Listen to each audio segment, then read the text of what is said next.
Laura Almeida estava deitada no sofá, enrolada em um cobertor quente, olhando pela janela para o céu de outono.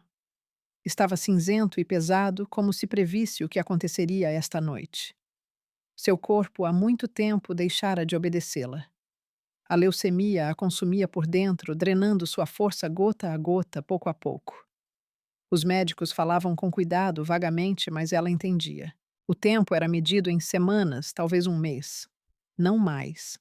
Ela tinha 37 anos. Não muito tempo atrás, ainda conseguia cozinhar o jantar, lavar roupa, limpar o apartamento e ir para o trabalho. Agora, até mesmo levantar-se do sofá exigia um esforço que consumia as últimas migalhas de energia. Cada movimento ecoava com dor em seus ossos. Cada respiração vinha com dificuldade. Mas Laura tentava não mostrar aos filhos o quão mal se sentia. Ela sorria quando eles entravam no quarto, perguntava sobre a escola, sobre os amigos, sobre o dever de casa. Queria que eles a lembrassem viva, não morrendo. Mateus, o mais velho, já entendia tudo. Ele tinha 15 anos e seus olhos se tornaram adultos cedo demais. Ele não fazia mais perguntas sobre quando a mamãe melhoraria. Apenas ajudava silenciosamente pela casa, cuidava do irmão mais novo, fazia o dever de casa e tentava não chorar na frente da mãe. Laura via como ele estava mudando, como seu caráter estava se endurecendo, como ele estava assumindo uma responsabilidade que não deveria ter que carregar em sua idade. Heitor, o mais novo. Um menino de 10 anos, com um caráter vivo e um sorriso aberto. Ainda tentava fingir que tudo ficaria bem. Ele trazia desenhos da escola para a mãe, contava histórias engraçadas, abraçava-a e sussurrava que ela definitivamente melhoraria. Laura acariciava sua cabeça e assentia, embora soubesse que não era verdade. Mãe, você quer um chá? Heitor espiou para dentro do quarto, seu rosto expressando esperança. Eu posso fazer. O Mateus me ensinou. Obrigada, meu amor. Mais tarde. Laura respondeu baixinho, sorrindo para o filho. Vá fazer seu dever de casa. Logo será noite. Heitor assentiu e saiu. Laura o ouviu sussurrando com o irmão na cozinha. Eles tentavam falar baixo para que ela não ouvisse, mas as paredes do apartamento eram finas. Ela ouvia fragmentos de frases. Quando o papai vai chegar? Não sei. Talvez ele traga o remédio. Acho que não. Mateus estava parado perto da janela, apoiado no parapeito. Ele estava em silêncio, mas Laura sentia sua tensão. Ele sempre fora uma criança séria, pensativa, profunda. Nos últimos meses, parecia estar se transformando em pedra diante de seus olhos, tornando-se cada vez mais retraído. Laura sabia o porquê. Gregório, seu marido, havia deixado de ser um marido há muito tempo. Ele aparecia em casa cada vez menos, virava-se cada vez mais quando ela tentava falar com ele. Antes, ele pelo menos fingia se importar com a saúde dela. Perguntava como ela estava se sentindo, oferecia-se para chamar um médico, comprava vitaminas. Agora não havia nem isso. Gregório Almeida, um homem de 42 anos, com um rosto indiferente e olhos vazios, havia se transformado em um fantasma em sua própria família. Ele chegava tarde em casa. Jantava em silêncio, se é que jantava, e ia dormir em outro quarto. Às vezes nem passava a noite em casa e de manhã soltava um breve "fiquei preso no trabalho" e desaparecia novamente. Laura sentia isso. Ele já tinha partido, só não havia batido a porta ainda. Ela sabia que havia outra mulher. Sentia isso em seu distanciamento, no cheiro de perfume desconhecido em suas camisas, na maneira como ele evitava seu olhar. Mas ela não dizia nada. Não porque tivesse medo de um escândalo. Simplesmente não tinha forças. Toda a sua força era gasta para simplesmente respirar, simplesmente viver mais um dia. Naquela noite, Gregório chegou em casa mais cedo do que o normal. Entrou sem cumprimentar. Jogou o casaco em uma cadeira no corredor e foi direto para o quarto. Laura O ouviu abrindo o guarda-roupa, pegando uma mala, começando a arrumar as coisas. Cabides de metal tilintavam, gavetas deslizavam para dentro e para fora. Cada som era alto no silêncio da noite do apartamento. Seu coração se apertou, mas ela se forçou a levantar. Agarrando-se nas costas do sofá, depois na parede, ela lentamente foi até o quarto e parou na porta. Suas pernas tremiam, sua cabeça girava, mas ela se segurou. O que você está fazendo? Sua voz tremeu, mas ela tentou falar com calma. Gregório não se virou. Ele continuou a dobrar camisas, calças, meias. Seus movimentos eram bruscos, nervosos. O que eu deveria ter feito há muito tempo? Ele murmurou sem olhar para ela. Gregório, olhe para mim. Laura pediu. Ele se virou. Não havia culpa em seu rosto, nem arrependimento, apenas irritação, cansaço e um certo alívio, como se ele finalmente tivesse decidido fazer o que vinha adiando por muito tempo. Estou indo embora, Laura. Para outra mulher. Ele disse com naturalidade, como se estivesse anunciando uma mudança de emprego ou de bairro. As palavras pairaram no ar. Laura sabia que esse momento chegaria, mas ouvi-las em voz alta acabou sendo mais doloroso do que ela pensava. Muito mais doloroso. E as crianças? Ela mal conseguiu forçar a pergunta, agarrando-se ao batente da porta. Gregório sorriu de lado. Seu rosto se contorceu em uma careta que não podia ser chamada de sorriso. Era algo mal cínico. Coloque-os num abrigo. Eu não dou a mínima para eles. Ele disparou, fechando o zíper da mala. Não vou carregar esse fardo. Você mesma os quis, então lide com isso. Laura sentiu suas pernas fraquejarem. Ela se agarrou ao batente da porta com as duas mãos para não cair. Tudo girava diante de seus olhos. Passos vieram do corredor. Mateus e Heitor estavam parados a poucos metros do quarto, tendo ouvido cada palavra. Eles congelaram como estátuas. Mateus olhou para o pai como se o estivesse vendo pela primeira vez. Seu rosto empalideceu, seus lábios se comprimiram. Heitor ficou ao lado dele, com os olhos arregalados, sem acreditar no que tinha ouvido. Lágrimas escorriam por suas bochechas, mas ele não emitiu um som. Apenas ficou ali, observando o pai fazer as malas. Gregório. Laura sussurrou, sentindo as lágrimas brotarem em seus olhos. Eles são seus filhos. Seu sangue. Ele cortou friamente, pegando a mala e jogando a alça sobre o ombro. Agora são seu problema. Embora a julgar pela sua aparência, não por muito tempo. 1 mês, 2, e tudo se resolverá. Laura ofegou. Ela não esperava tamanha crueldade. Ele sempre fora egoísta, ela sabia disso, mas a esse ponto. Dizer tais coisas para uma esposa moribunda, a mãe de seus filhos. Gregório se dirigiu para abrir a porta. Mateus deu um passo à frente, bloqueando seu caminho. Pai e filho se olharam nos olhos. Gregório era mais alto, mais largo nos ombros, mas Mateus não recuou. Sua figura adolescente parecia frágil ao lado do pai, mas havia aço em seu olhar. Eu nunca vou te perdoar por isso. O adolescente pronunciou lentamente e distintamente. Não havia grito em sua voz, nem histeria, apenas uma certeza gelada. Não eram as palavras de uma criança ofendida. Era um juramento, uma sentença. Gregório riu alto, agudo, desagradável.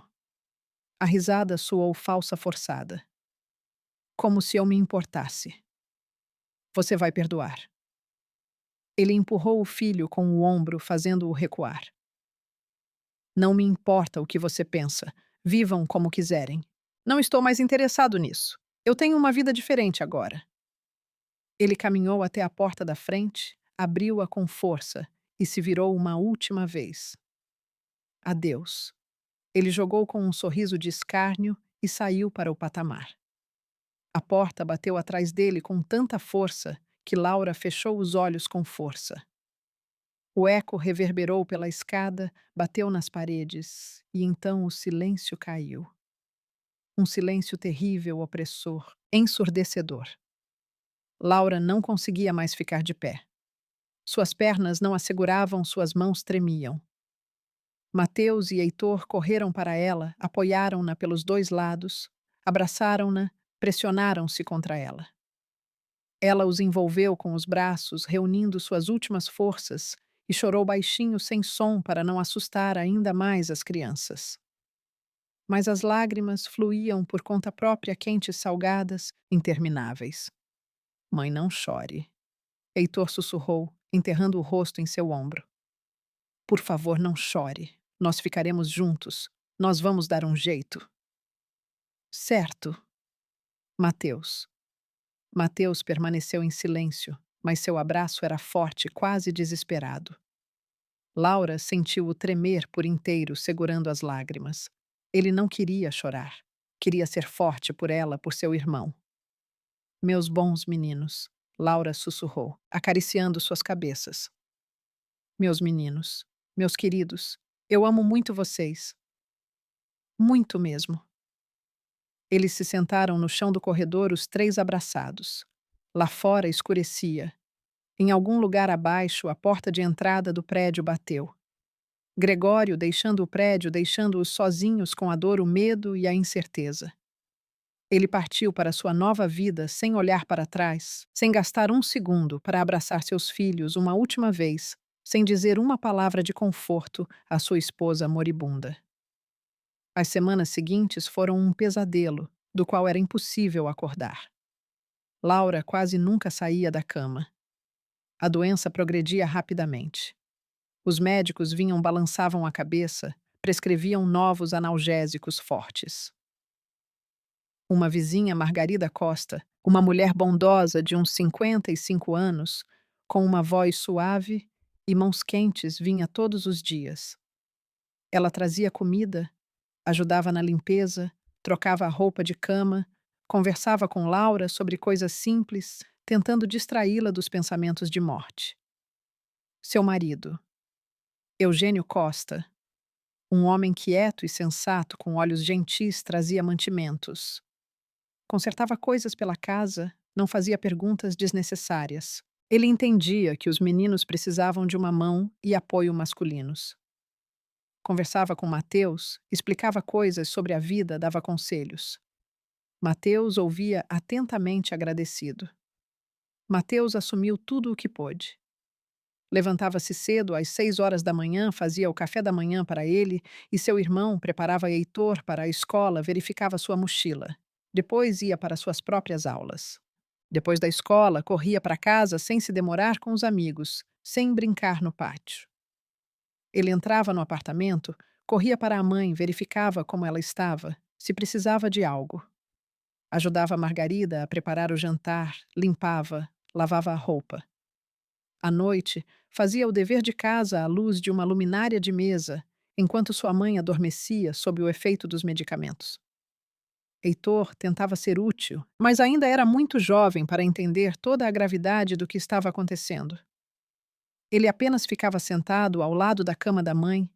Por horas segurava sua mão e contava sobre a escola, sobre os amigos, sobre as aulas, sobre como eles jogaram futebol na aula de educação física, como a professora elogiou sua redação, como ele tirou um A em matemática.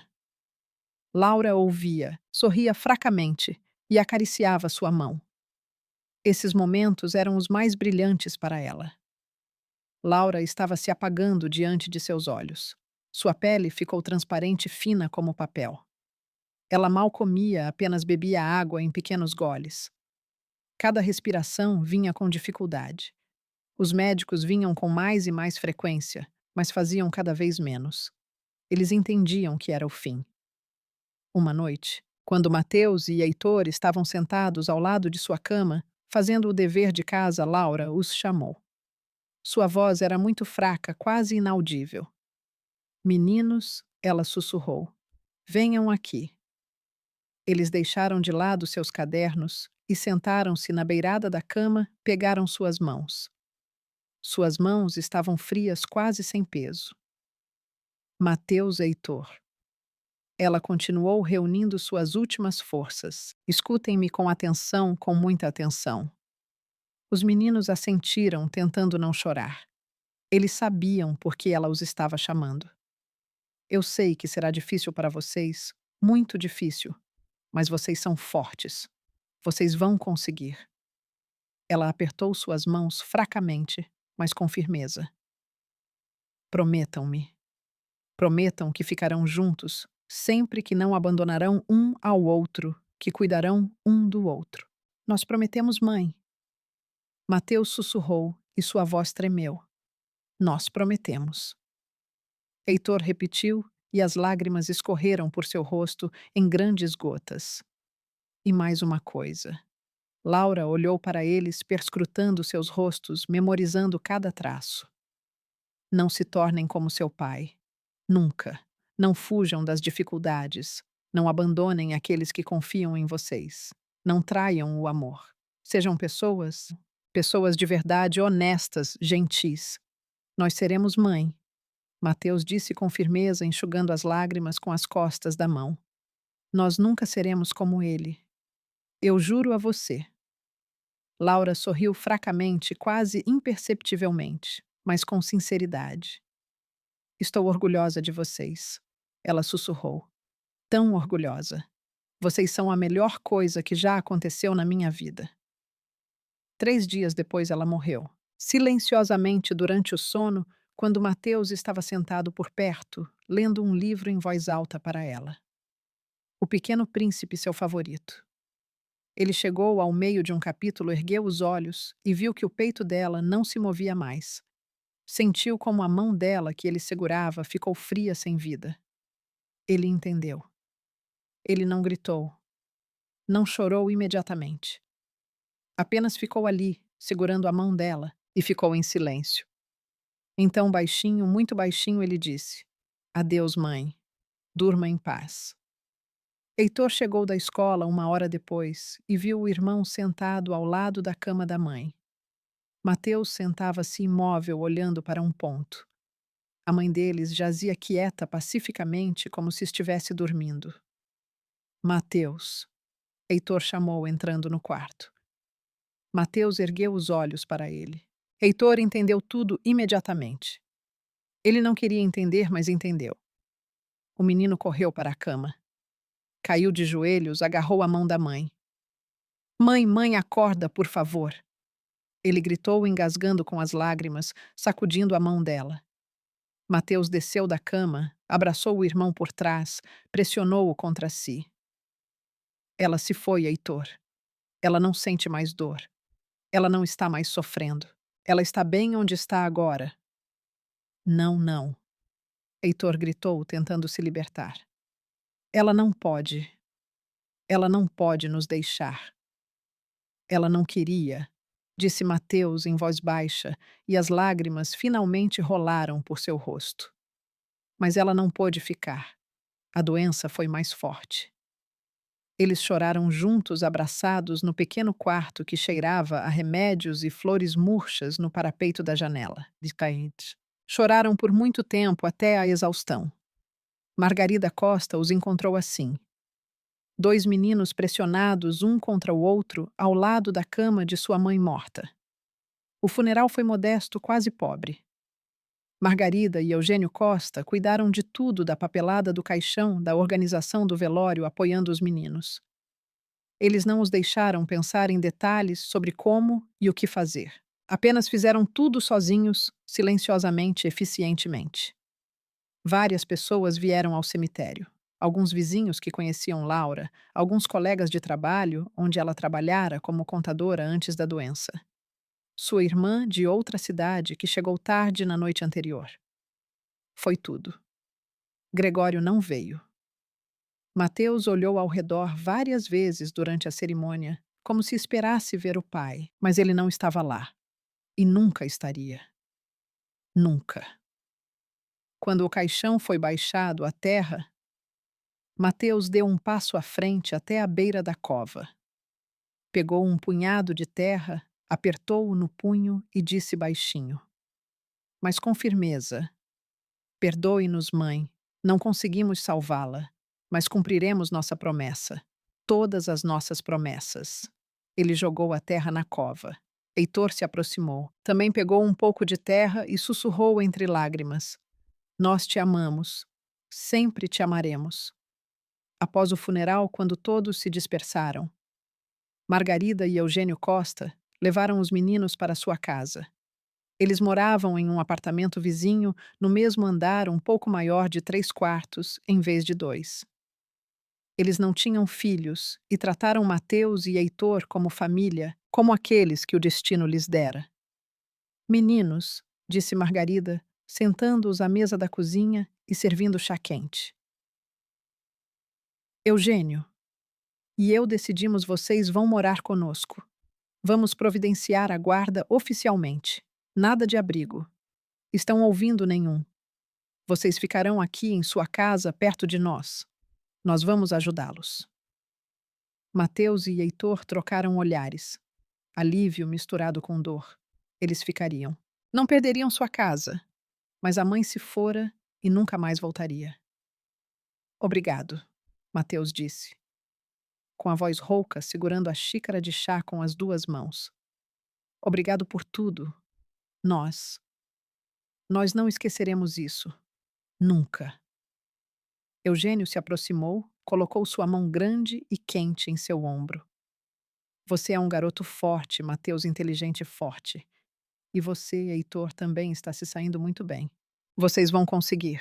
Nós vamos conseguir juntos e ajudaremos com o que pudermos. Naquela noite, Mateus estava deitado no sofá do quarto que lhes fora dado o antigo escritório de Eugênio pequeno, mas aconchegante, e olhava para o teto.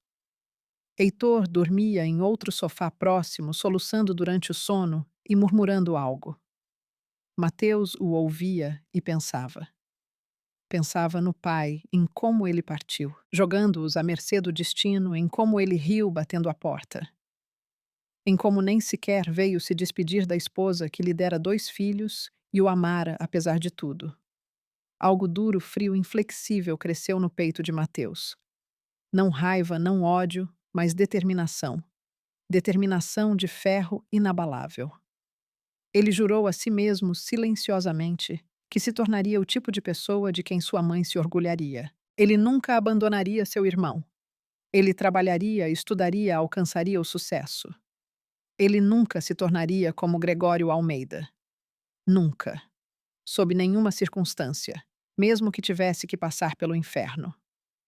5 anos se passaram desde aquele dia terrível em que Gregório bateu a porta e saiu da vida de seus filhos. 5 anos longos e difíceis que mudaram a todos. Mateus completou 20 anos. Ele se tornara um jovem alto e forte com um olhar sério e movimentos confiantes. Após o ensino médio, ele entrou na faculdade de medicina. Estudava muito, absorvendo conhecimento com avidez.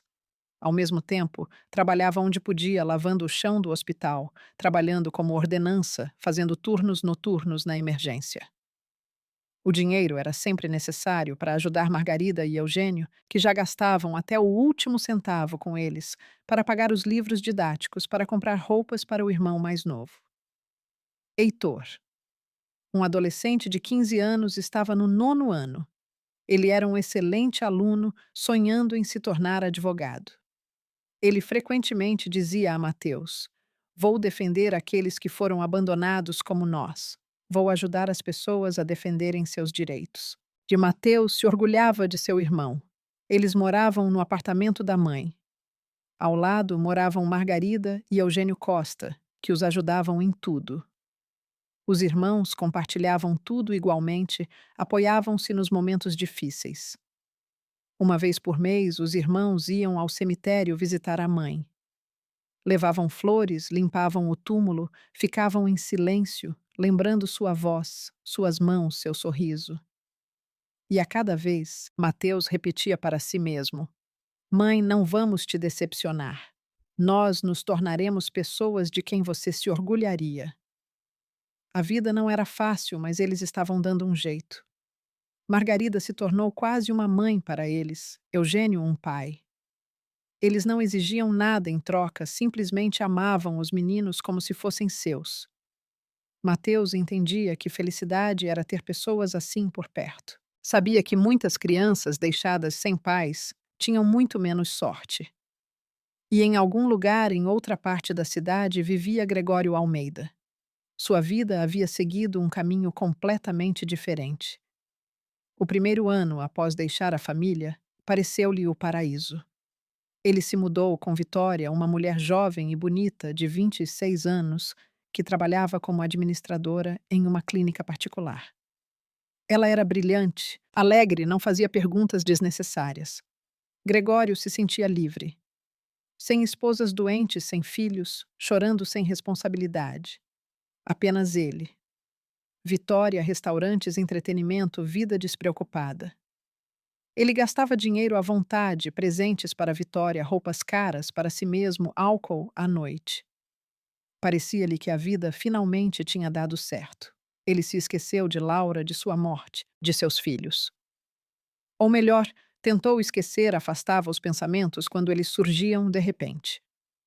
Gregório dormia doce e profundamente e ia para o trabalho às 10 horas, quando Vitória já tinha saído. Ele não tinha pressa para nada. O trabalho era estável.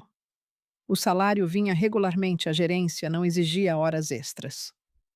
Ele tomava café da manhã em uma cafeteria perto de casa, Diritsa. Lia notícias no celular, bebia café.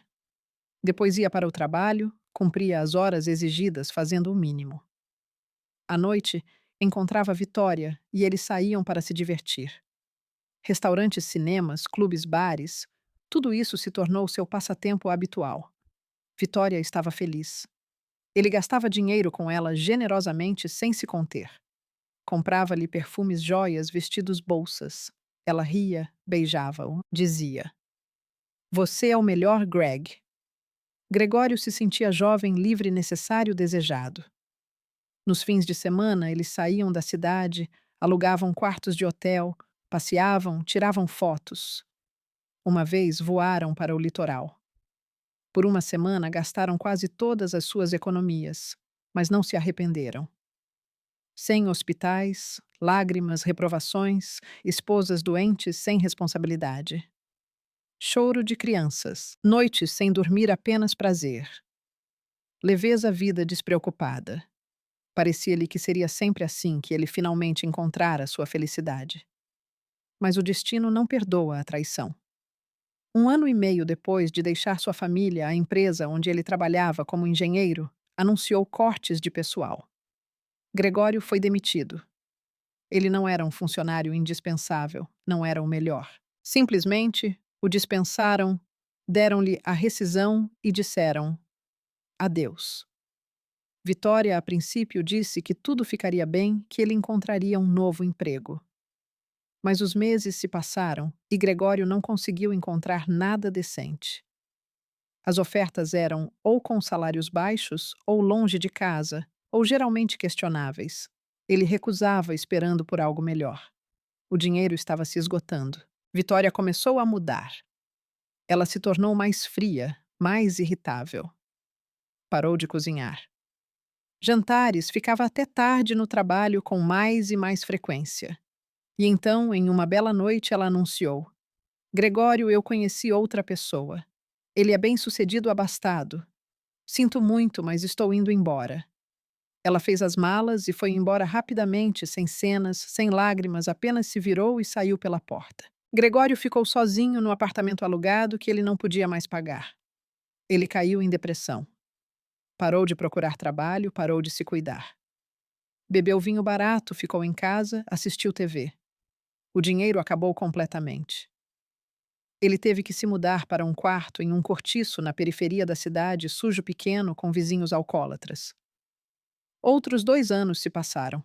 Gregório finalmente encontrou trabalho como carregador em um armazém. Trabalho físico pesado por pouco dinheiro. Ele concordou. Não havia escolha. Trabalhava de manhã à noite carregando caixas em engradados sacos. Suas costas doíam, seus braços doíam, mas ele aguentava. No armazém, ele conheceu Helena Ribeiro.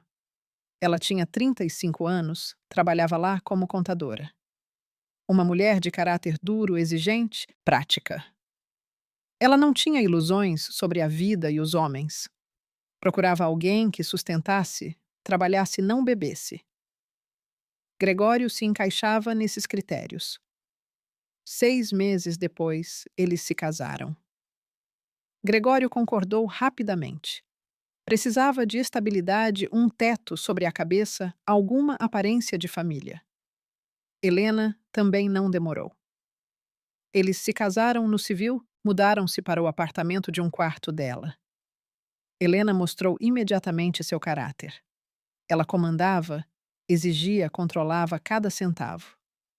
Gregório trabalhava, entregava todo o seu salário para ela, recebia de volta um pouco para despesas pessoais. Ele se resignou. Não tinha para onde ir. 1 ano depois, Helena deu à luz uma filha Camila. 3 anos depois, um filho Paulo. Gregório amava as crianças, mas criá-las era difícil. Helena as criava com rigor, não tolerava birras, exigia obediência. Gregório tentava ser mais brando, mas Helena o repreendia. Não os estrague, eles vão crescer mimados. O dinheiro estava constantemente faltando. Helena exigia mais e mais. Gregório teve que arrumar um segundo emprego como vigia noturno em uma construção. Ele trabalhava como carregador. Durante o dia, voltava para casa por algumas horas à noite, depois ia para o plantão até de manhã. Dormia 4 horas por dia. Comia às pressas, parecia cada vez pior. Helena não tinha pena dele. Ela dizia: Você deve sustentar a família. Esse é o seu dever. Gregório assentia, ficava em silêncio. Continuava trabalhando. Uma noite, quando ele já tinha 50 anos, Helena anunciou: Vou entrar com um pedido de pensão alimentícia. Preciso de garantias de que você sustentará as crianças se nos divorciarmos. Mas não vamos nos divorciar, Gregório objetou. Ainda não. Mas quem sabe o que acontecerá amanhã, devo proteger meus filhos. Ela entrou com o pedido. O tribunal fixou a pensão alimentícia. Helena pegava esse dinheiro, mas exigia ainda mais para necessidades adicionais, roupas, brinquedos, atividades. Gregório começou a quebrar. Estava cansado, irritado, explodia com a esposa. Helena respondia friamente, duramente, sem perdoar nada. O relacionamento deles se transformou em uma guerra constante.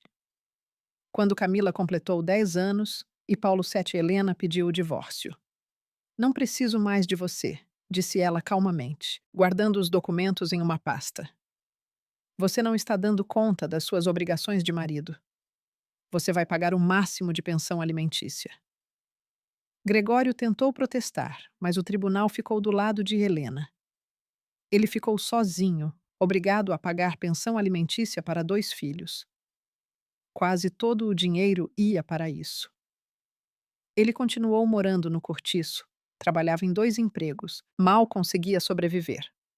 Foi a um cartório e perguntou se tinha direitos sobre o apartamento de sua primeira esposa, falecida Laura. Mas o tabelião disse que o apartamento foi para Laura por testamento de sua mãe antes do casamento. E antes de sua própria morte, ela deixou o apartamento para seus filhos em partes iguais. Não havia menção a Gregório no testamento. Ele saiu de mãos abanando, entendendo que a vida estava se vingando plenamente de suas ações. Às vezes, deitado na cama em seu quarto, onde os vizinhos gritavam e brigavam atrás da parede. Gregório se lembrava de sua primeira família de Laura, seu rosto gentil, sua voz calma. Ele se lembrava de Mateus e Heitor, meninos pequenos, que o olhavam com esperança e amor. Em algum lugar por aí estão meus 2 filhos, ele pensava. Será que estão vivendo bem? Já cresceram, provavelmente me odeiam. E estão certos. Ele nunca tentou se aproximar deles. Tinha medo, vergonha. E por que ele não podia lhes dar nada? Nem dinheiro, nem apoio, nem amor. Ele era um homem vazio, esgotado, quebrado. Uma noite de guarda, como vigia, ele viu seu reflexo em uma janela escura. Um homem abatido de cabelos grisalhos, curvado, com um olhar apagado. Ele tinha 55 anos, mas parecia ter 75. O que eu fiz com a minha vida? Ele pensou. O que eu fiz com eles? Mas não havia resposta. Havia apenas silêncio, uma noite fria de outono e um vazio por dentro. E naquela mesma época, Mateus estava terminando sua residência em cirurgia. Seu mentor era o Dr. Rossi, um cirurgião experiente da mais alta categoria, exigente, mas justo. Ele imediatamente reconheceu o talento em Mateus, mãos de ouro, uma mente afiada. Levava-o para operações complexas, explicava sutilezas, compartilhava experiência. Você será um excelente cirurgião, dizia Rossi. Você tem o principal paciência e senso de responsabilidade. Isso não se ensina. Mateus trabalhava dia e noite, estudava literatura médica, assistia a gravações de operações, treinava as mãos em manequins. Sabia que a cirurgia era sua vocação. Salvar vidas, devolver a saúde às pessoas, era por isso que valia a pena viver. Heitor entrou na faculdade de Direito. Escolheu a especialização em Direito de Família. Queria ajudar mulheres abandonadas por seus maridos, crianças, deixadas sem apoio, todos que enfrentavam a injustiça. Vou lutar por pessoas como nós, dizia ele a Mateus, por aqueles que foram traídos para que não fiquem indefesos. Os irmãos continuaram morando no apartamento da mãe, ao lado de Margarida e Eugênio Costa. Visitavam-nos todos os dias, ajudavam em casa, compravam mantimentos, remédios. Vocês são família para nós, dizia Mateus abraçando Margarida. Nunca os deixaremos. Eles ainda iam ao cemitério visitar a mãe. Ficavam junto ao túmulo, contavam-lhe novidades, compartilhavam sucessos. Mateus falava do trabalho Heitor dos estudos. Sentiam que ela os ouvia e estava orgulhosa deles. A vida estava melhorando. Difícil lentamente, mas com certeza. Os irmãos avançavam superando obstáculos, sem desistir, sem quebrar. Lembravam-se da promessa feita à mãe e mantinham sua palavra firmemente. E Gregório afundava cada vez mais na pobreza e na solidão. Ninguém o visitava. Os filhos de Helena cresceram, mas viam o pai raramente. Helena não permitia. Dizia: ele é um fracassado. Não quero que vocês se pareçam com ele. Camila e Paulo cresceram considerando o pai um homem que não conseguiu nada na vida. Não o respeitavam, não o amavam. Para eles, ele era apenas uma fonte de pensão alimentícia, um dever do qual não podiam se livrar. Gregório sentia isso e permanecia em silêncio. O que poderia dizer? Justificar-se. Explicar. As palavras não tinham sentido. As ações, sim. E suas ações falavam por si. O destino o preparava lenta, mas seguramente para uma lição. Uma lição que ele receberia muito em breve. Uma lição que mudaria tudo. 15 anos se passaram desde a morte de Laura. Mateus completou 30 anos. Tornara-se um cirurgião de quem as pessoas no hospital falavam com respeito. Jovem talentoso, com resistência de ferro e mãos de ouro. O Dr. Rossi se orgulhava de seu aluno e frequentemente repetia aos colegas: esse rapaz vai longe, ele tem tudo. Cital. Inteligência, paciência, compaixão. Mateus havia se transferido recentemente para um grande hospital da cidade onde realizavam as operações mais complexas. Foi convidado para se juntar à equipe dos principais cirurgiões. Isso era um reconhecimento de sua maestria. Ele trabalhava muito, às vezes por horas, sem sair da sala de cirurgia. Salvava vidas, lutava com a morte e vencia com mais frequência do que perdia. Heitor, aos 25 anos, já exercia a advocacia. Especializou-se em casos de família, ajudava mulheres a se defenderem de maridos tiranos, defendia os direitos das crianças, lutava por justiça em disputas de pensão alimentícia. Seu nome começava a ser conhecido. Clientes vinham por recomendação, agradeciam-no, choravam de alívio quando ele ganhava os casos. Os irmãos moravam perto em apartamentos vizinhos de um mesmo prédio. Mateus no apartamento da mãe e Heitor no apartamento de seus guardiões, que o deixaram para os irmãos em testamento. Eles se encontravam quase todos os dias, apoiavam-se, compartilhavam problemas e alegrias. Lembravam-se da promessa feita à mãe e viviam para que ela se orgulhasse deles.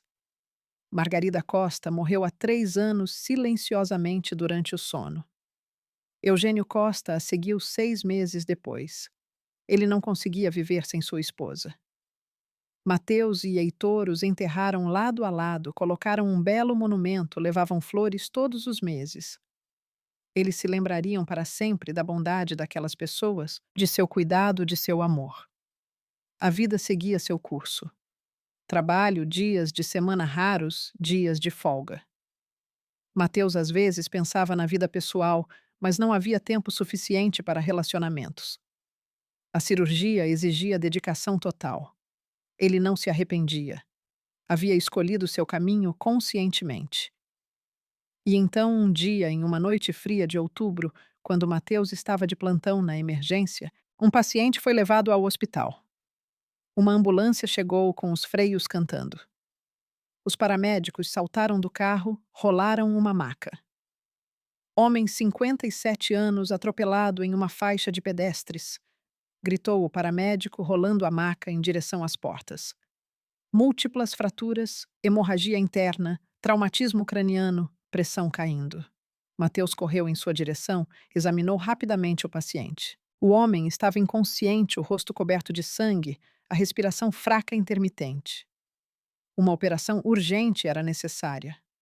O tempo era contado em minutos.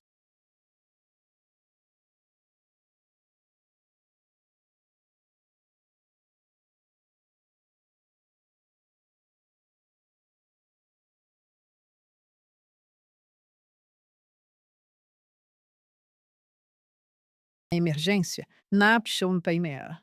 Entregaram-lhe o prontuário médico preenchido às pressas pelos paramédicos. Ele o abriu, em movimento percorreu as linhas com os olhos. Nome do paciente Gregório Almeida. Mateus parou abruptamente. O sangue drenou de seu rosto. Ele releu o nome novamente. Depois de novo. Não podia ser. Era uma coincidência, apenas uma coincidência.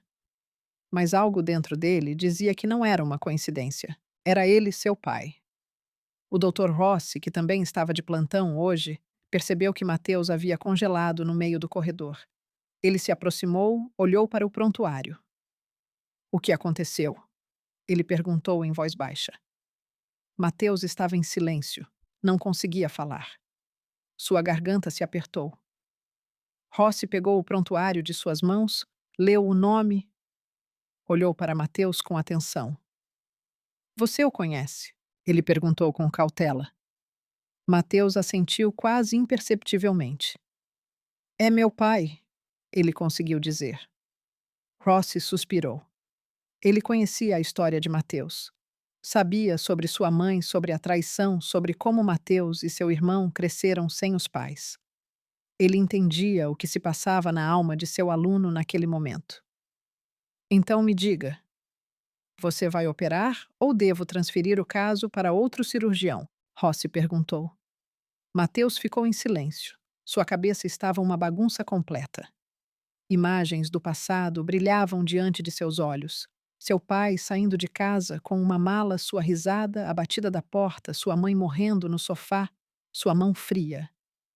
As lágrimas de seu irmão mais novo. Anos de pobreza. Trabalho. Luta. Ele poderia recusar. Poderia dizer, transfira para outra pessoa. Ninguém o condenaria. Seria uma recusa justa, lógica, compreensível. Mas Mateus se lembrou do rosto de sua mãe, de suas últimas palavras. Sejam pessoas, pessoas de verdade. Ele se lembrou do juramento de Hipócrates que fez quando estudou para ser médico. Ele era um médico. Ele salvava vidas. Ele não escolhia quem salvar e quem não salvar. Ele não julgava, não se vingava. Ele apenas fazia seu trabalho. Mateus ergueu a cabeça, olhou nos olhos de Rossi. Eu vou operar, disse ele com firmeza. Vou lhe dar a vida como ele um dia me deu, e estaremos quites. Rossi assentiu com respeito. Bom, então vamos. Não há tempo. A operação durou 6 horas. Mateus trabalhou concentrado preciso sem um único pensamento desnecessário. Ele esqueceu que aquele era seu pai. Agora era apenas um paciente que precisava ser salvo. Ele parou a hemorragia, suturou vasos rompidos, fixou fraturas, removeu um hematoma no crânio. Suas mãos se moviam com confiança sem tremer. Rossi auxiliava, observava às vezes, dava conselhos. Ele via como Mateus estava se saindo e entendia. O rapaz havia se tornado um verdadeiro profissional. As emoções pessoais ficaram do lado de fora da porta da sala de cirurgia. Ali, apenas a medicina reinava. Quando o último ponto foi dado, Mateus se endireitou, tirou as luvas, enxugou o suor da testa. Estava cansado, mas a operação foi um sucesso. O paciente estava vivo, estável, viveria. Excelente trabalho, disse Rossi, dando um tapinha em seu ombro. Você o salvou. Mateus assentiu silenciosamente. As emoções voltaram, cobriram-no em uma onda. Ele saiu da sala de cirurgia, tirou a máscara, encostou-se na parede.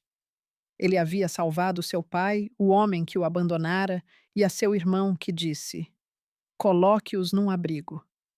Que não veio ao funeral de sua mãe. Ele salvou sua vida. Alguém para quê? Porque ele fez um juramento, porque ele era um médico, porque ele não era como Gregório. Ele não abandonava as pessoas mesmo que elas o tivessem abandonado. Gregório recobrou a consciência um dia depois, lenta e gradualmente. Abriu os olhos, viu o teto branco, sentiu dor por todo o corpo. Tentou se mover. Não conseguiu.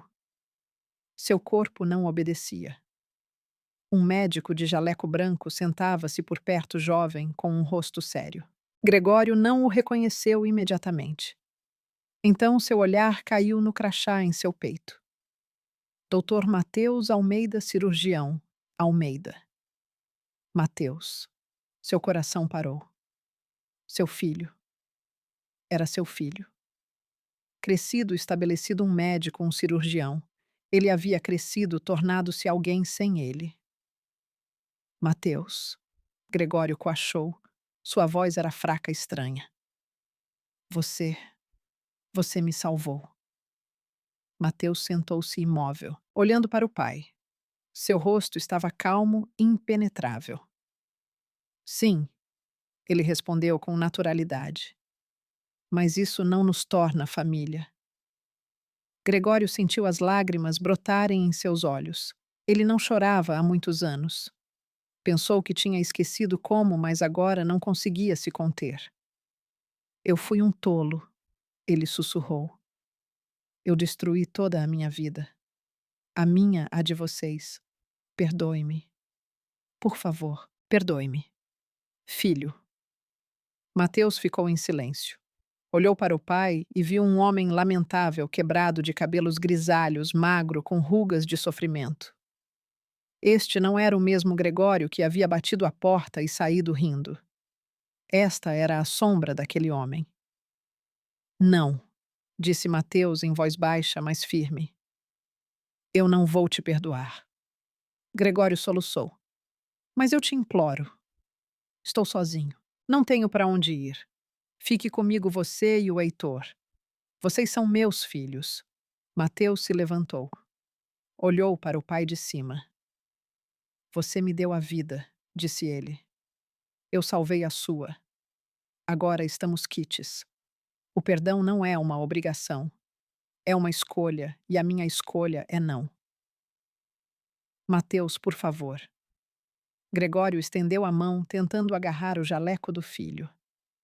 Mateus deu um passo para trás. Você partiu muitas vezes, ele continuou. De nós, da responsabilidade da dor. Agora é a sua vez de ficar sozinho, de sentir o que é ser abandonado. Ele se virou e saiu do quarto. A porta se fechou atrás dele com um clique suave. Gregório ficou deitado sozinho, olhando para o teto. As lágrimas escorriam por seu rosto, mas ele não as enxugava. Apenas ficou ali e chorou sem som amargamente. Mateus caminhou pelo corredor do hospital e sentiu um vazio por dentro. Não alívio, não satisfação, apenas vazio. Ele tinha feito o que tinha que fazer, salvado uma vida, mas recusado o perdão. Tudo estava correto. Tudo era lógico. Mas então por que estava tão pesado em sua alma? Ele pegou o celular, discou o número do irmão. Heitor, disse ele quando o irmão atendeu. Preciso falar com você. À noite, os irmãos se encontraram no apartamento de Mateus. Ele contou tudo. Heitor ouviu em silêncio, empalidecendo. Quando Mateus terminou, o irmão mais novo ficou em silêncio por um longo tempo. Você o salvou, Heitor finalmente disse. Por quê? Porque sou médico, respondeu Mateus. E por que não sou ele? Não posso deixar uma pessoa morrer, mesmo que essa pessoa seja ele. Heitor assentiu. E o perdão? Não, disse Mateus com firmeza. Nunca. Ele não mereceu. A mamãe morreu sozinha. Nós crescemos sem ele. Ele escolheu seu caminho. Que o percorra até o fim. Heitor foi até a janela, olhou para a cidade noturna. Sabe, eu sempre pensei que se o encontrasse, eu o bateria, disse ele em voz baixa. Ou gritaria, ou diria o quanto o odeio. Mas agora. Agora eu simplesmente não me importo. Ele não é nada para mim. Um espaço vazio. Exatamente, concordou Mateus. Um espaço vazio. E que ele permaneça assim. Os irmãos ficaram junto à janela, olhando silenciosamente para as luzes da cidade. Eles haviam passado por muita coisa perdido. A mãe crescido sem pai sobrevivido. Graças a estranhos, abriram seu próprio caminho nos estudos e no trabalho. Eles se tornaram quem queriam ser fortes, honestos, dignos. E em algum lugar, em um quarto de hospital, jazia Gregório Almeida e entendia que recebera o que merecia. Seu filho salvara sua vida, mas recusara o perdão. E isso era justo, cruel, mas justo. O destino o preparava para sua última lição, a mais amarga. Gregório passou 3 semanas no hospital. Sua condição se estabilizou. As fraturas começaram a cicatrizar, mas as consequências do trauma foram graves. Os médicos disseram que a recuperação total levaria meses, talvez anos. Ele seria capaz de andar, mas com dificuldade. Trabalho físico improvável. A invalidez era inevitável. Mateus o visitava apenas no âmbito de suas funções médicas. Entrava, verificava o estado, dava instruções às enfermeiras, saía. Sem conversas pessoais, sem emoções, apenas profissionalismo. Gregório tentava falar com ele a cada vez, pedia para ele ficar conversar, ouvir. Mateus respondia brevemente. Preciso ver outros pacientes. E saía. Ele não era cruel, apenas distante, como se à sua frente não estivesse seu pai, mas apenas outro paciente. Uma manhã, Gregório pediu a uma enfermeira para chamar Mateus. Disse que queria conversar sério. A enfermeira transmitiu o pedido.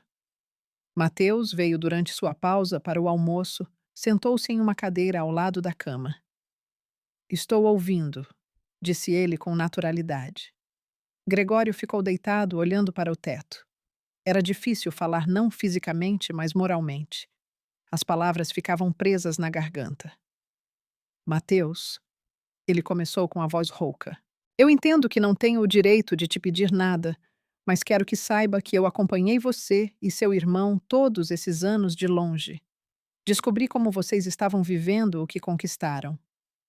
Mateus franziu a testa. Acompanhou? Ele perguntou com incredulidade. Sim, Gregório assentiu. Perguntei aos vizinhos antigos. Às vezes eu via vocês de longe no cemitério quando vinham visitar sua mãe. Eu sabia que você se tornou médico, que o Heitor era advogado. Eu? Eu estava orgulhoso de vocês. Orgulhoso. A voz de Mateus tornou-se mais fria que o gelo. Você não tem o direito de se orgulhar de nós. Você não tem nada a ver com o nosso sucesso. Nós nos tornamos quem somos, apesar de você não por sua causa. Gregório fechou os olhos. As palavras de seu filho cortavam como um bisturi. Eu sei, ele sussurrou. Eu sei de tudo. Não estou pedindo perdão. Só quero. Quero me encontrar com vocês, com você e o Heitor conversar pelo menos uma vez. Por quê? Mateus perguntou. O que vai mudar com essa conversa? Nada, admitiu Gregório. Mas preciso te dizer o quanto sinto muito. O quanto me arrependo do que fiz, como passei todos esses anos no inferno que eu mesmo criei. Mateus se levantou. Seus arrependimentos são problema seu, disse ele duramente. Você fez sua escolha há 15 anos. Escolheu a liberdade, a vida fácil, outra mulher. Escolheu abandonar uma esposa moribunda e 2 filhos. Agora viva com essa escolha sozinho. Mateus, por favor. Bess. Gregório tentou se levantar na cama, mas a dor perfurou seu corpo. Ele gemeu, caiu de volta no travesseiro. Mateus ficou imóvel olhando para o pai. Algo se mexeu por dentro, pena compaixão, mas ele esmagou esses sentimentos. Não. Ele não tinha o direito de ter pena desse homem. Eles não tiveram pena de sua mãe. Não tiveram pena dele e de seu irmão. Quando lhe derem alta em uma semana, eles lhe darão um atestado. Vá e se registre para a invalidez, disse Mateus de forma prática. Você poderá receber uma pensão. Será suficiente para uma vida modesta. Isso é tudo que posso fazer por você como médico. O resto não é da minha competência. Ele se virou e se dirigiu para a minha porta. Estou sozinho. Gregório sussurrou atrás dele. Não tenho para onde ir. Ajude-me, filho. Mateus parou na porta, mas não se virou. Você nos deixou sozinhos quando éramos crianças, disse ele em voz baixa. Nós também não tínhamos para onde ir, mas conseguimos. Agora é sua vez de conseguir. Você é um homem adulto. Você vai dar um jeito. Ele saiu fechando a porta atrás de si. Gregório permaneceu deitado, olhando para o vazio. As lágrimas escorriam por seu rosto novamente. Ele chorou sem som, amargamente, sem esperança. Uma semana depois, Gregório recebeu alta. Eles processaram todos os seus documentos, deram-lhe um atestado de invalidez, receitas de remédios. A assistente social do hospital ajudou a encontrar uma vaga em um lar para deficientes. Mas Gregório recusou. Não queria ir para lá. Queria viver por conta própria. Voltou para seu quarto no cortiço. Os vizinhos o olhavam com curiosidade, mas não ajudavam. Gregório, de alguma forma, conseguiu chegar à cama, desabou nela. Seu corpo doía, sua cabeça girava. Ele entendeu. Viver sozinho seria muito difícil. A pensão por invalidez revelou-se miserável. Mal dava para comida e remédios. Ele não podia mais trabalhar. Gregório tentou entrar em contato com Helena, pedir ajuda. Ela respondeu friamente. Você deveria ter pensado antes. Ter sido um bom marido. Camila e Paulo não o visitavam. Helena havia incutido neles que o pai era um fracassado e um fraco de quem não havia nada a se tirar. Eles cresceram com esse pensamento e não queriam ter nada a ver com ele. Gregório ficou completamente sozinho. Ninguém vinha. Ninguém ligava. Os vizinhos do cortiço não se interessavam por ele. Ele deitava na cama o dia todo, olhava para o teto e pensava em sua vida. Como tudo deu tão errado. Quando ele cometeu o erro fatal. Talvez quando deixou Laura. Ou antes. Talvez quando parou de amar sua família e começou a procurar caminhos fáceis. Não havia respostas. Havia apenas vazio, dor e a percepção de que ele mesmo se levara a este estado. Uma noite, ele se decidiu. Pegou um telefone antigo e encontrou informações sobre Heitor na internet. Descobriu onde ele trabalhava, um escritório de advocacia no centro da cidade. Gregório entendeu que ir até lá era uma humilhação, mas não havia escolha. Ele precisava de ajuda. Ele pegou o ônibus para o centro com dificuldade. mancando, apoiando-se em uma bengala, subiu até o terceiro andar de um prédio antigo onde ficava o escritório. Abriu a porta, entrou na recepção. Uma secretária, uma jovem, olhou para ele com perplexidade. Olá, quem o senhor procura? Ela perguntou educadamente. Heitor Almeida, respondeu Gregório. Diga a ele. Diga a ele que seu pai veio. A moça ergueu as sobrancelhas surpresa, mas assentiu. Aguarde, por favor. Ela entrou no escritório. Gregório sentou-se em uma cadeira na recepção, respirando pesadamente. Suas pernas doíam, suas costas doíam. 1 minuto depois, Heitor saiu. Ele havia crescido, tornado-se um jovem alto e imponente, com um olhar firme e movimentos confiantes. Usava um terno rigoroso, uma gravata. Parecia bem-sucedido e estabelecido. Heitor parou na porta do escritório. Olhou para o pai sem emoção. Por que você veio? Ele perguntou secamente. Gregório se levantou, apoiando-se na bengala. Heitor, filho, ele começou. Não sou seu filho. Heitor o interrompeu. Responda à pergunta. Por que você veio? Gregório engoliu em seco. Preciso de ajuda financeira. Estou inválido, não posso trabalhar. Talvez você pudesse me ajudar. Financeiramente? Pagar um valor por mês o quanto puder. Heitor ouviu em silêncio. Depois, sorriu de lado.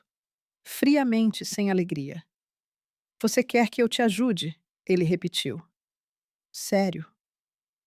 Eu entendo que isso soe estranho, murmurou Gregório. Mas não tenho mais a quem recorrer. Heitor assentiu. Sim, eu sei. E posso te dizer, você não tem direito de receber pensão alimentícia de mim, já que você não pagou pensão quando nos abandonou e foi embora há 15 anos. Gregório empalideceu. Mas estou inválido. Não tenho do que viver. E meu irmão e eu tínhamos do que viver quando você foi embora. Heitor perguntou duramente. Tínhamos 10 e 15 anos. Fomos deixados com uma mãe moribunda, sem dinheiro, sem apoio. Você nos abandonou. Agora colha os frutos. Heitor, eu te imploro. Gregório deu um passo à frente e estendeu a mão. Heitor recuou. Sabe o que é mais engraçado? Ele continuou.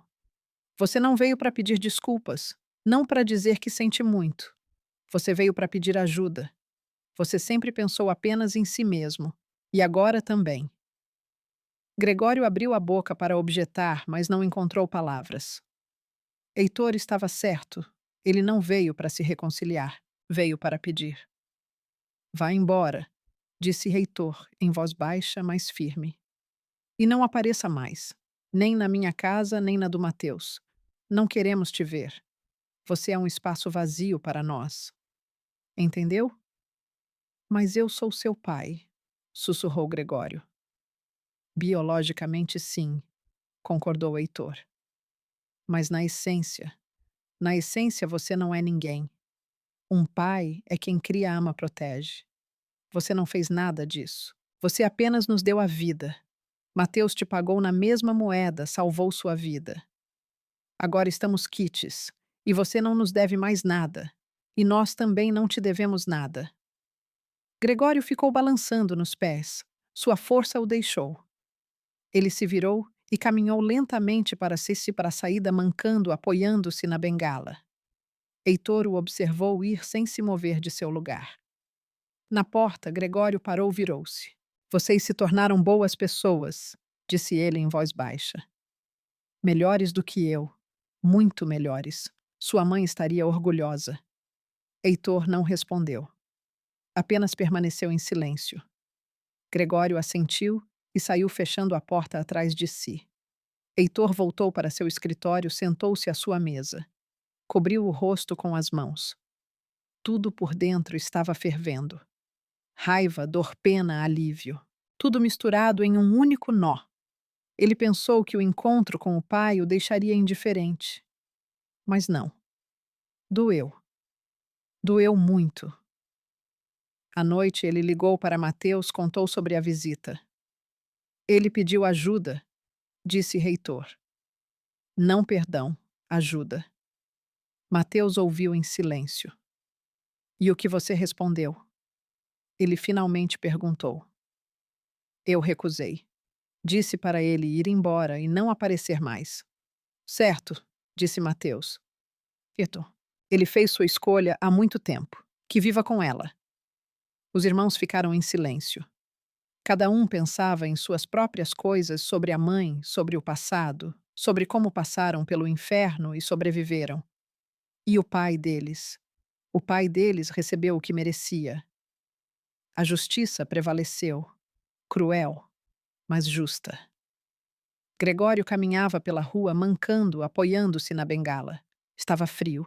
Uma fina garoa de outono começava a cair. Ele não tinha pressa. Não havia para onde ir.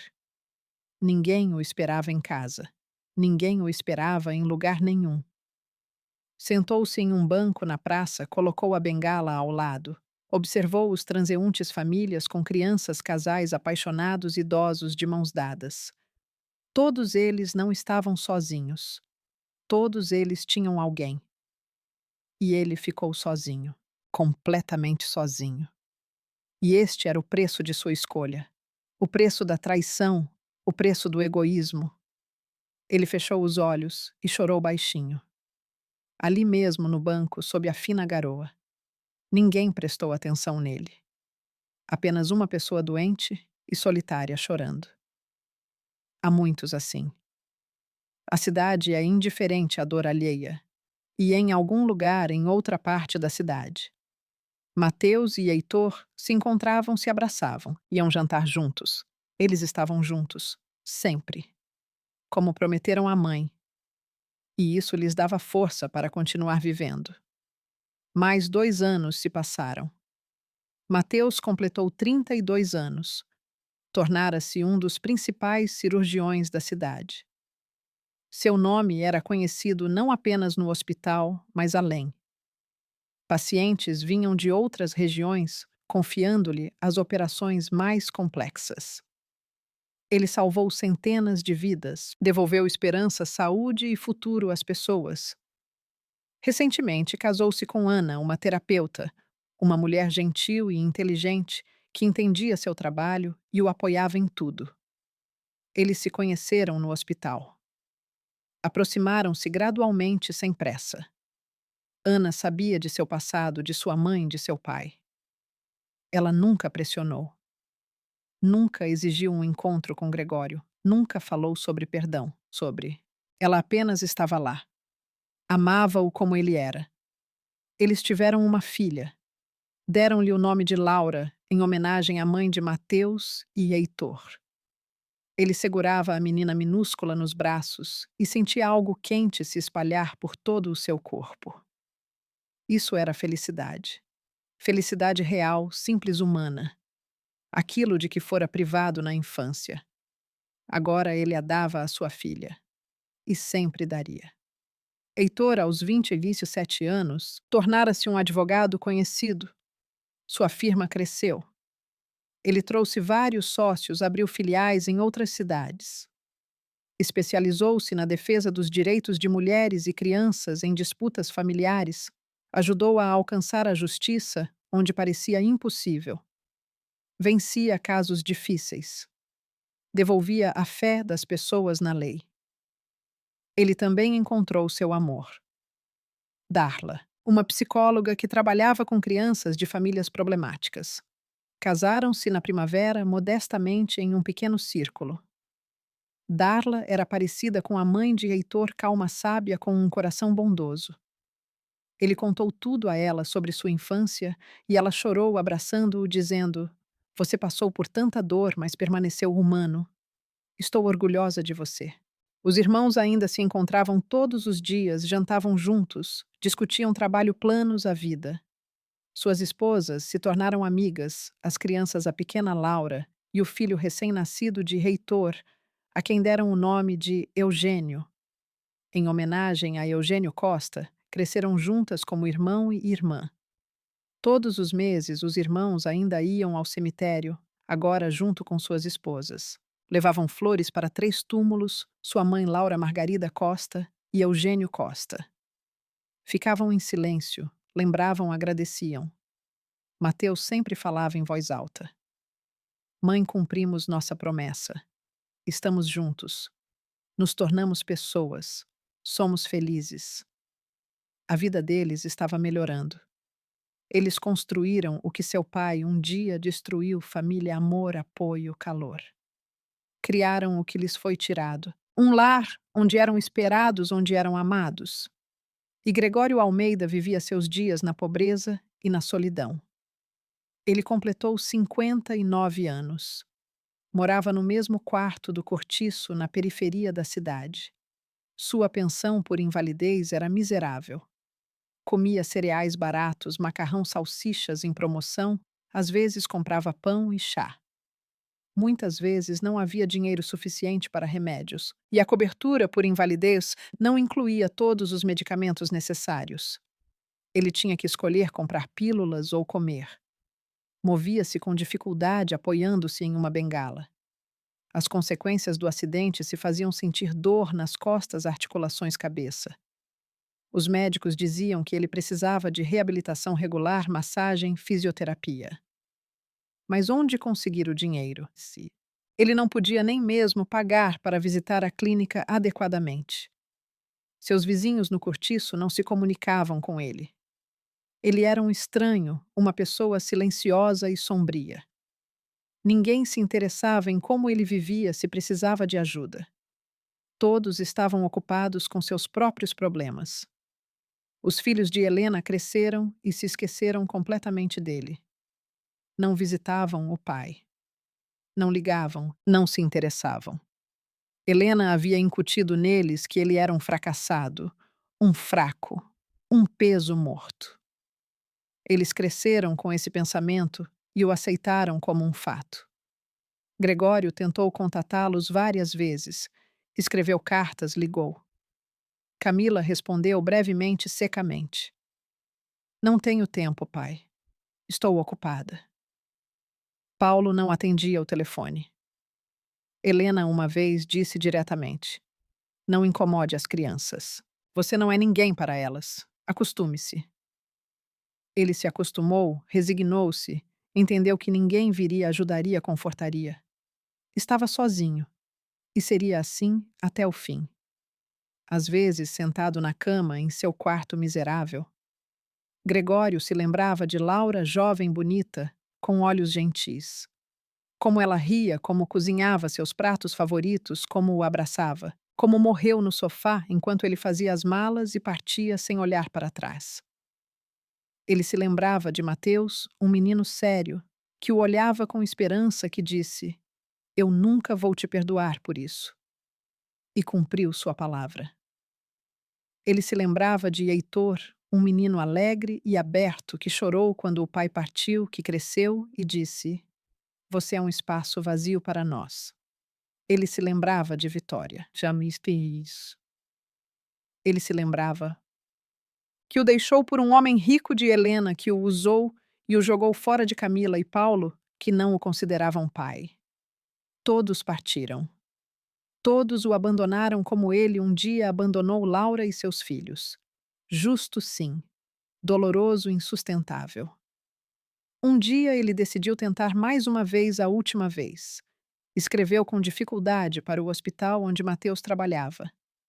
Queria ver o filho, conversar, perguntar. Perguntar o quê? Dinheiro, perdão. Apenas atenção ele não sabia. Só queria ver. Sentou-se em um banco na entrada do hospital, esperou. Observou as pessoas entrando e saindo, médicos, enfermeiras, pacientes, visitantes. A vida estava agitada. As pessoas se apressavam resolvendo negócios. E então ele viu Mateus. Seu filho estava saindo do hospital. Ao lado dele caminhava uma bela jovem. Nos braços dela, uma menina. Mateus sorria, abraçava os ombros da esposa, beijava a filha no nariz. Pareciam felizes, como uma família de verdade. Gregório se levantou, deu um passo à frente, quis chamar, mas parou. Mateus não ouviu. Eles passaram, entraram em um carro e foram embora. Gregório ficou parado e os observou partir. Ele entendeu. Eles não precisavam dele de forma alguma.